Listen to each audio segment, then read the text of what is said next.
Hello दोस्तों, कैसे हैं आप सभी। उम्मीद करता हूं आप सभी बहुत ही अच्छे होंगे। तो आज की इस वीडियो में हम पढ़ने वाले हैं क्लास 9th और क्लास 11th रसायन विज्ञान का बहुत ही इंपॉर्टेंट टॉपिक जो है रदरफोर्ड का परमाणु मॉडल। तो रदरफोर्ड का परमाणु मॉडल क्या होता है, इस वीडियो में हम सब कुछ जानने वाले हैं और उसके बाद हम अंत में देखेंगे कि रदरफोर्ड के परमाणु मॉडल की कमियां क्या है, मतलब इसकी सीमाएं क्या हैं। तो इस वीडियो में हम सब कुछ जानने वाले हैं। मैं आपको विश्वास दिलाता हूं कि बहुत ही आसानी तरीके से आपको समझ में आएगा।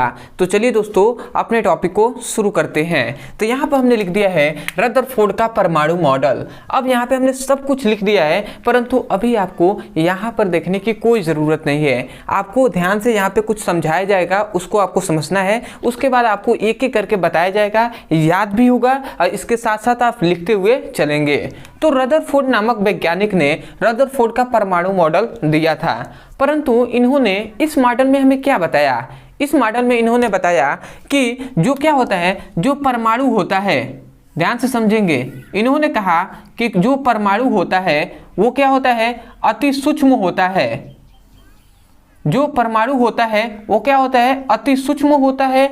दूसरा इन्होंने कहा कि परमाणु गोलाकार होता है और विद्युत उदासीन होता है। समझ में आ गया। सबसे पहले इन्होंने कहा कि जो परमाणु होता है वो इन्होंने दो बात कहा। सबसे पहली बात इन्होंने कहा कि परमाणु जो होता है वो अति सूक्ष्म होता है। दूसरा इन्होंने कहा कि परमाणु गोलाकार होता है और तीसरा इन्होंने कहा कि परमाणु विद्युत उदासीन होता है। ये तीनों बात को आपको याद रखना है कि परमाणु अति सूक्ष्म, गोलाकार व विद्युत उदासीन कण होता है। तो इन्होंने ये कहा। तो ये हमने परमाणु बनाया है और इन्होंने कहा कि परमाणु के क्या होता है, परमाणु का समस्त धनावेश और द्रव्यमान उसके केंद्र में होता है।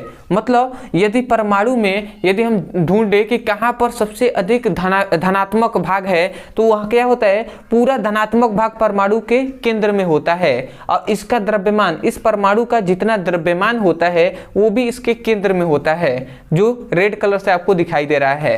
और उन्होंने तीसरा एक और बात कहा। इन्होंने कहा कि जो नाभिक होता है, इसे इन्होंने धनावेश भाग को नाभिक कहा और इन्होंने कहा कि नाभिक के चारों ओर क्या होती हैं, कक्षाएं होती हैं। इन्होंने एक और बात कहा कि जो कक्षाएं होती हैं उसमें क्या होता है, इलेक्ट्रॉन क्या करते हैं, गति करते हैं।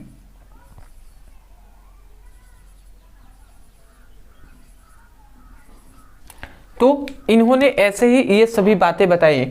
अब देखिए हम एक एक करके जो लिखे हुए हैं वो आपको समझा रहे हैं, तब आपको अच्छे से और भी अच्छे से आपको समझ में आएगा। तो सबसे पहले आता है कि रदरफोर्ड का परमाणु मॉडल। तो आप लिखेंगे कि रदरफोर्ड के परमाणु मॉडल के अनुसार इन्होंने क्या बताया था। पहला इन्होंने बात बताया था कि परमाणु अति सूक्ष्म, गोलाकार तथा विद्युत उदासीन कण होता है। तो हमने पहले ही आपको बताया कि परमाणु अति सूक्ष्म, गोलाकार और विद्युत उदासीन कण होता है। तो इतना आप लिखेंगे। दूसरा इन्होंने क्या कहा था कि परमाणु का समस्त धनावेश, परमाणु का समस्त धनावेश वह द्रव्यमान परमाणु के केंद्र में होता है। हमने आपको कहा था कि जो परमाणु होता है इसका समस्त धनावेश और इसका द्रव्यमान इस परमाणु के केंद्र में होता है और इसे हम क्या कहते हैं, नाभिक कहते हैं। तो इसको आपको याद रखना है। तो दो हमने बात जान लिया, दोनों आप लिख लेंगे ना। उसके बाद तीसरा इन्होंने कहा कि जो नाभिक होता है, नाभिक की त्रिज्या, ये छोटी सी आपको दिखाई दे रहा है रेड कलर का, ये क्या है, नाभिक है। तो इन्होंने कहा कि जो नाभिक की त्रिज्या होती है वो 10 टू द पावर माइनस क्या होता है, 12 सेंटीमीटर, मतलब 10 के पावर माइनस 12 सेंटीमीटर होता है। और इन्होंने कहा कि परमाणु की त्रिज्या जो होती है वो 10 के पावर क्या होता है, माइनस 8 सेंटीमीटर होता है। तो इतनी बात को याद रखेंगे। यदि हम प्रैक्टिकली रूप से अगर एग्जांपल से आपको समझाएं तो एक क्या कह सकते हैं, खेल का मैदान है बड़ा सा, और उस खेल के मैदान क्या है, वो खेल को मैदान को आप मान सकते हैं कि वो परमाणु है। और उसमें यदि आप एक बॉल रख दें, एक छोटा सा जो बॉल होता है उसको यदि आप रख देते हैं उस बड़े से जो क्या है ग्राउंड है उसमें एक बॉल रख देते हैं, तो वो बॉल क्या होगा, नाभिक होगा। और ये बड़ा सा ये ग्राउंड है, ठीक है। तो बड़ा सा ग्राउंड क्या होगा, परमाणु, और क्या होगा, नाभिक होगा एक छोटे से बॉल के समान। तो आप सोच सकते हैं कि जो नाभिक है वो कितना छोटा होता है परमाणु की तुलना में। तो इन्होंने यही कहा था। तो ये इतना बात आप समझ गए। चौथा इन्होंने बात कहा कि नाभिक के चारों ओर वृत्ताकार कक्षाएं होती हैं जिसमें इलेक्ट्रॉन घूमते हैं या घूमता है। तो हमने अभी न कहा कि नाभिक के चारों ओर वृत्ताकार कक्षाएं होती हैं जिसमें इलेक्ट्रॉन क्या होता है, घूमता है। तो बताइए एक एक बात आपको समझ में आ रहा है कि नहीं। इस प्रकार समझना है और उसके बाद एक एक करके लिखते हुए चलना है, बहुत ही आसानी तरीके से आपको समझ में आएगा।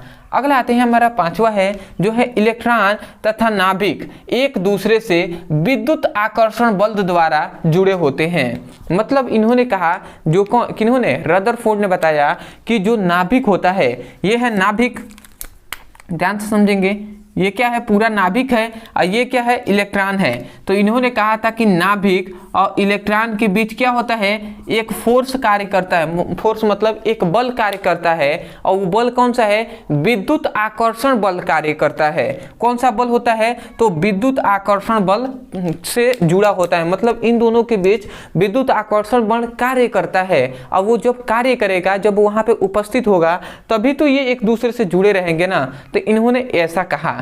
तो आशा करते हैं कि आपको ये रदरफोर्ड के परमाणु मॉडल में यहाँ तक इन्होंने बात बताया था, जो इंपॉर्टेंट है हमने लिख दिया है। नहीं तो ऐसे अगर आप पूरे अगर विस्तार में लिखे तो भैया 5 पेज का 10 पेज आपको लग जाएगा। परंतु जितना इंपॉर्टेंट है, जितना हमारे सिलेबस में है, उतना हमने आपको बताया है, तो आप इसको लिख लीजिएगा यहाँ से यहाँ तक। अब आता है कि परमाणु मॉडल की कमियां। याद रखेंगे, परमाणु मॉडल जितना इंपॉर्टेंट नहीं होता है, उससे बहुत ज़्यादा इंपॉर्टेंट होता है कि उस मॉडल की कमियां क्या है, क्यों उस मॉडल को हमें रिजेक्ट कर दिया गया, उसको फेल कर दिया गया। तो इसको हम समझते हैं। तो यहाँ पर हमने लिखा है कि रदरफोर्ड के परमाणु मॉडल की सीमाएं कहें या कमियां कहें। तो अब थोड़ा सा ध्यान देना है। सबसे पहला तो कार्लस मैक्सवेल, अब थोड़ा सा मैं कुछ समझा रहा हूँ, आप थोड़ा सा समझिएगा। इस थोड़ा सा रेड जो लिखा गया है इसको मैं थोड़ा मिटा दे रहा हूँ, जिससे आपको याद होगा। मैं नाम लिख दे रहा हूँ। एक थे कार्लस मैक्सवेल नामक वैज्ञानिक। कौन थे, यहाँ पे रेड से ही लिख रहा हूँ। एक थे क्लार्क मैक्सवेल नामक वैज्ञानिक, क्लार्क मैक्सवेल। तो एक क्लार्क मैक्सवेल नामक वैज्ञानिक थे। इन्होंने कहा, इन्होंने विद्युत चुंबकीय जो क्या दिया था, सिद्धांत दिया था। तो उसके सिद्धांत पर इन्होंने कहा कि जब कोई भी मतलब जब कोई भी पदार्थ किसी के चारों ओर गति करता है तो उसकी ऊर्जा में हानि होती है। तो इसी प्रकार इलेक्ट्रॉन जो है वो नाभिक के चारों ओर गति कर रहा है, नाभिक के चारों ओर गति कर रहा है ना। तो इन्होंने कहा कि इन्होंने क्लार्क मैक्सवेल ने कहा कि जब इलेक्ट्रॉन नाभिक के चारों ओर गति कर रहा है तो इलेक्ट्रॉन की भी ऊर्जा में हानि होनी चाहिए।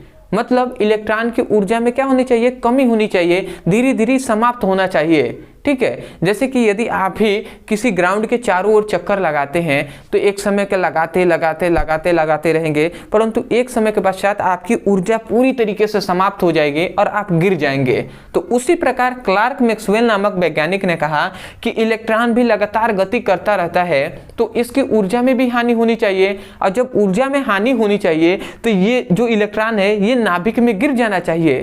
परंतु ऐसा होता क्यों नहीं है। इन्होंने क्लार्क मैक्सवेल ने रदरफोर्ड से क्वेश्चन पूछा, और जब क्वेश्चन पूछा तो रदरफोर्ड के पास इसका कोई भी जवाब नहीं था। तो उन्होंने नहीं दे पाए, जिसके कारण ये रदरफोर्ड का परमाणु मॉडल है ये फेल हो गया। समझ में आया। तो वही बात हमने यहाँ पे लिखा है कि क्लार्क मैक्सवेल ने, समझिएगा, क्लार्क मैक्सवेल के विद्युत चुंबकीय सिद्धांतों के आधार पर जब ऋणावेशित इलेक्ट्रॉन धनावेशित नाभिक के चारों ओर वृत्तीय गति करता है, मतलब क्लार्क मैक्सवेल ने विद्युत चुंबकीय सिद्धांत के आधार पर कहा कि जब ऋणावेशित इलेक्ट्रॉन धनावेशित नाभिक के चारों ओर वृत्तीय गति करता है तो इलेक्ट्रॉन में से लगातार विकिरण ऊर्जा के रूप में हानि होनी चाहिए। मतलब इलेक्ट्रॉनों में से क्या होनी चाहिए, ऊर्जा की हानि होनी चाहिए। और किस रूप में, तो विकिरण ऊर्जा के रूप में हानि होनी चाहिए। और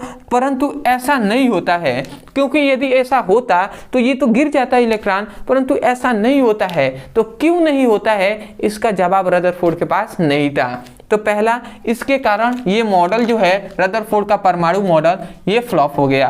दूसरा, इन्होंने एक और इनकी मुख्यतः कमियों में से आता है कि जो रदरफोर्ड का परमाणु मॉडल है, इसमें ये तो बताया गया था कि हाँ इसमें कक्षाओं में इलेक्ट्रॉन उपस्थित होते हैं, परंतु ये इन्होंने नहीं बताया था कि पहली कक्षा में कितने इलेक्ट्रॉन भरे जाएंगे, दूसरी कक्षा में कितने इलेक्ट्रॉन होती हैं, तीसरी कक्षा में कितनी इलेक्ट्रॉन होती हैं, ऐसा इन्होंने नहीं बताया था। परंतु अभी तो हम जानते हैं कि पहले में 2, दूसरे में 8, तीसरे में 18 इस प्रकार भरे जाते हैं।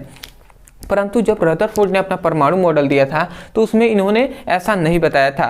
तो इसका मतलब दूसरा आपको याद रखेंगे कि यह मॉडल कक्षाओं में इलेक्ट्रॉनों के वितरण, इलेक्ट्रॉनों के मतलब क्या होता है, वितरण मतलब यहाँ पे कहाँ कहाँ है, ठीक है, वितरण मतलब होता है फैलना, इलेक्ट्रॉनों के वितरण को स्पष्ट नहीं कर सका। मतलब ये जो मॉडल है ये इलेक्ट्रॉनिक विन्यास के बारे में नहीं बता पाया, जिसके कारण ये फेल हो गया। तो आशा करते हैं कि रदरफोर्ड का जो परमाणु मॉडल है ये आपको समझ में आ गया होगा। तो आप चाहें तो स्क्रीनशॉट ले सकते हैं, ठीक है। तो ये सभी जो है ना आपके लिए वेरी इंपॉर्टेंट है। तो आशा करते हैं कि आपको समझ में आया होगा। तो मैं यही कहूँगा, यदि आपको समझ में आया है तब जाकर आप चैनल को सब्सक्राइब कर लीजिएगा। अदरवाइज एक रिक्वेस्ट है कि आप प्लेलिस्ट के अनुसार पढ़ाई कीजिए। ऐसे एक टॉपिक पढ़ेंगे, ऐसे नहीं पढ़ेंगे तो उससे कोई फ़ायदा नहीं होने वाला।